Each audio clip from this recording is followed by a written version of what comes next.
Hello, everyone. Welcome to Barca News. It is November 27, 2024, and Barcelona have banned their supporters section. Also, the club are currently eyeing the possibility of signing Mo Salah, and finally, David Villa will don the Blaugrana colors once again. We have a lot to discuss, so let's begin.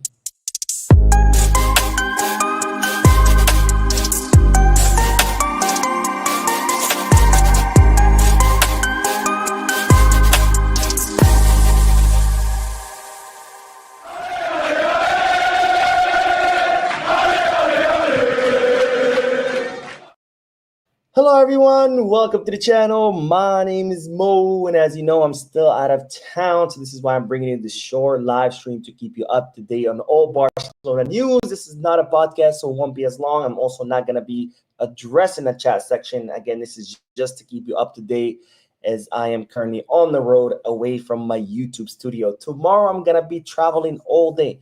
I'm going to be flying from the morning all the way to late hours of night, so I don't know if I'm going to be able to make any videos. If I can, I will.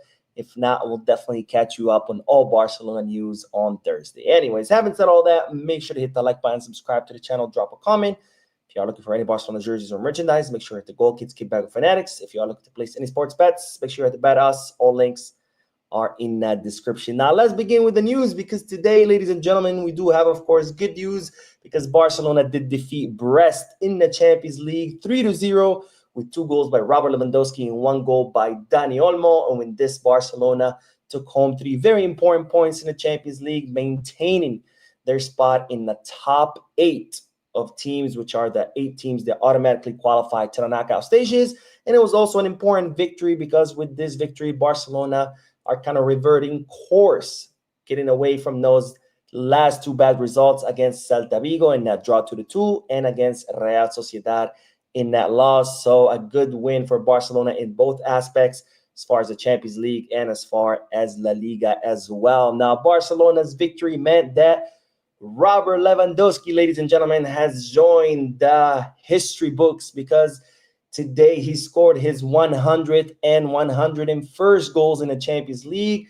And with this, the Polish striker has become only one of 3 players in all of the history of the Champions League to score 100+ goals. Of course, the other 2 being Lionel Messi and Cristiano Ronaldo. So congratulations to Robert Lewandowski for joining the list of elite players because he indeed is an elite player, one of the best strikers of our generation. And also during this match, Pau Cubarsí won the MVP of the match. This is the second MVP award for Pau Cubarsí in the Champions League. The last one, he won it against PSG during last season. Now, I did do a post-match live analysis. If you do want to hear my thoughts, review, analysis of that match between Barcelona and Brest, make sure to check out the video on the channel. Now, speaking of that match against Brest, for those of you who watched that match, you might have noticed one thing, and that's that it was a pretty quiet match. You couldn't hear the supporters, you couldn't hear the fans, you couldn't hear chants or singing or drumming or any of that. And that's because, ladies and gentlemen, Joan Laporta, or I should say the board of directors or Barcelona as the club, decided to ban the supporters section for this match. Now, for those of you who watch the channel daily, you might know why.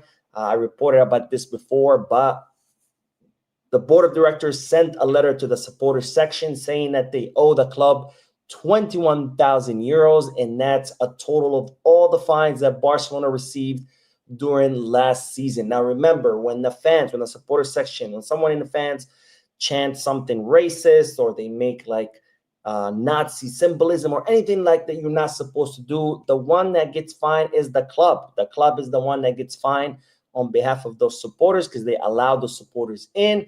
So Barcelona had received a lot of fines last season that they totaled 21,000 euros. Finally, the club got tired of paying these fines. So they sent a letter to the supporters section, said, hey, you guys need to pay these 21,000. It's you guys' fault. We keep getting fined. We're tired of getting paid. And the supporters section kind of refused to pay. Said, no, let's sit down. Let's talk. So the club gave the supporters section a period of time to pay. They didn't. Finally, the club sent a letter to the supporters section saying, hey, you guys need to pay these fines by Monday. Otherwise, you're not allowed in the match against Brest. Supporter section did not pay it. So lo and behold, the club banned the supporter section today from the Brest match. And that's why the match was very quiet. So definitely not a good development in the relationship between the club and its supporter section. Because on one hand, I understand that the club, they have to do this, right? After all, there is an agreement between the club and a supporter section. The club allowed the supporter section to attend every match. They give them a huge discount. Sometimes they even attend for free. And in exchange, the supporter section, they promise to abide by certain guidelines. And one of these guidelines is, well, not to say racist stuff. So on one hand, the club have to reinforce their own agreement. This is an agreement they reached with the supporter section. It's an agreement that the supporter section agreed to. So the club have to reinforce that. Also, the club cannot keep paying these fines, right? These is fines that are being levied against the club because of the fault of the supporters. But on the other hand, a match without supporters is not a match, right? The home advantage is lost. There's no atmosphere. You're not making it difficult for the visiting team. And it's not good what's going on. I hope both parties can reach an agreement because, again, on one hand, we need our supporters section chanting, making it difficult for visiting teams.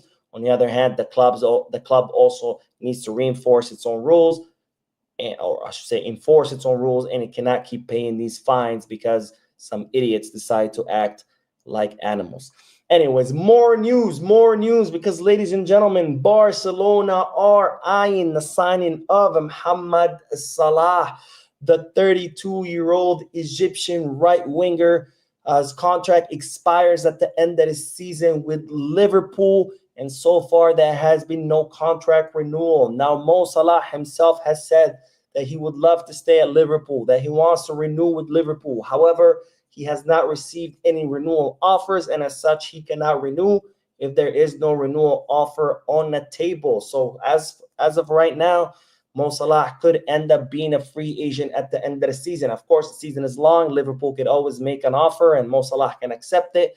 But as of now, there is no renewal offer, and Mo Salah's contract will expire at the end of the season. As such, Barcelona are reportedly currently eyeing the possibility of signing Mohamed Salah on a free agency because, of course, it will be one hell of a signing. Mo Salah, despite being 32 years old, he's still one of the best attackers in the world.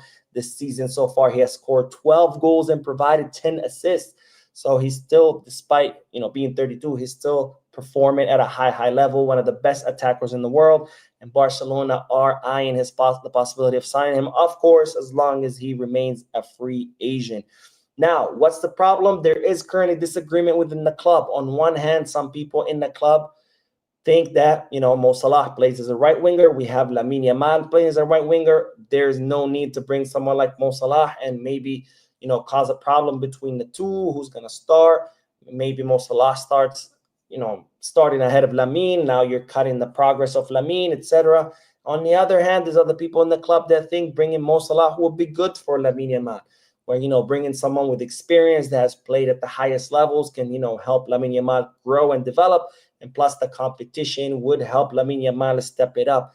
That's so far the disagreement within the club. Of course, none of it would mean anything if Mo Salah ends up renewing.